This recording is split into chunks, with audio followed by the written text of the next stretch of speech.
ইন্ডাস্ট্রির কালো সাচ আজকে আপনাদের সামনে তুলে ধরবো। ঠিকই ধরেছেন।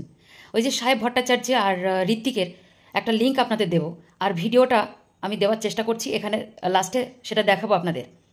বুঝতে পেরেছেন কতটা নোংরা? ছি ছি ছি ছি ছি, সত্যি এরা সমাজটাকে কিভাবে মানে তৈরি করে দিচ্ছে, তাই না?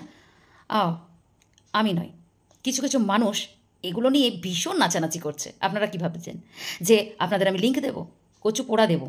না, আমার কাছে আছে না, এসবের ইন্টারেস্ট আমার কোনো দিনই ছিল। কাউকে খারাপ করে তুলে ধরে বাজারে বিক্রি করে সেটা দিয়ে পয়সা ইনকাম করবো, সেই মানসিকতা আমার কোনো দিনই ছিল না। শুধু বলতে আসার একটাই কারণ, যে বা যারা লিঙ্ক নিয়ে মাতামাতি করছেন, যে বা যারা এই দুটো অ্যাক্টর বা অভিনেতার মানে ওই যে স্ক্রিন রেকর্ডিং পার্সোনাল যেগুলো নিয়ে খুব বাড়াবাড়ি করছেন, তাদেরকে আমি একটা কথা বলতে চাই। এই ঘিলোনা সাচ, এই অন্ধকারের সাচ ঘটনা যারা বলছেন না, যারা শেয়ারিং খেলছেন, একটু বুকে হাত দিয়ে বলবেন তো যেগুলো করে না কে কে করে না আজকের যুগে দাঁড়িয়ে? প্রথমত, যদি ধরা পড়ে সে হয়ে যায় খারাপ, আর ধরা না পড়লে সে হয়ে যায় সাধু। যারা বোকা তারাই ধরা পড়ে, যারা চালাক তারা তো ধরা পড়ে না। যাই হোক, এটা একটা কথা গেল। আর সব থেকে বড় কথা যেটা বলছি, যে এগুলো করবেন না, এগুলো ঠিক নয়। কতটা সত্যি কতটা মিথ্যে আমরা না জেনে কোনো সময় এগুলো করতে পারি না, প্রথমত।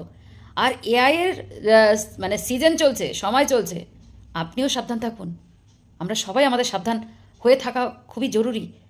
কখন কে কিভাবে ফাঁসাবে কেউ জানে না। তাই আজকে সাহেব ঋত্বিক ফেসেছে, একদিন আপনিও তো জড়াতে পারেন। তাই এগুলোকে নিয়ে বিরোধিতা করুন, এগুলোকে সাপোর্ট করবেন না, এগুলো নিয়ে ছেলে খেলামি করবেন না।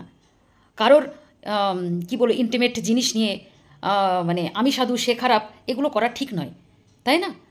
সে তারা ভুল করুক ঠিক করুক, সেটা তাদের পার্সোনাল ব্যাপার। আর এটা সবাই যেহেতু করে, আপনারা বলবেন কে করে? আচ্ছা, বুকে হাত দিয়ে একবার নিজেকে জিজ্ঞেস করবেন, যেইবার যেটা বলবেন, যারা বলবেন। আমার বলতে আসার একটাই মানে বক্তব্য, যে সবথেকে বড় কথা, মানুষ পারে না আজকে ডেটে দাঁড়িয়ে কেউ, মানে কিছু নেই। ভালোবাসা থাকলে সেখানে ছলনা হতো না। তা ও যারা করেছে, যদি কেউ কিছু করে থাকে, যারা ফাঁসিয়েছে, তাদের ইন্টেনশন অবশ্যই খারাপ, তাই তারা এগুলো করেছে, তাই না? ভালো মানুষ বলে ফেসে গেছে। তো এটা কতটা সত্যি কতটা মিথ্যে এগুলো না জেনে এই শেয়ারিং খেলাটা বন্ধ করুন প্লিজ। এটা করবেন না, এগুলো আমাদের ভালো মানুষের শোভা পায় না। ভালো থাকুন সবাই।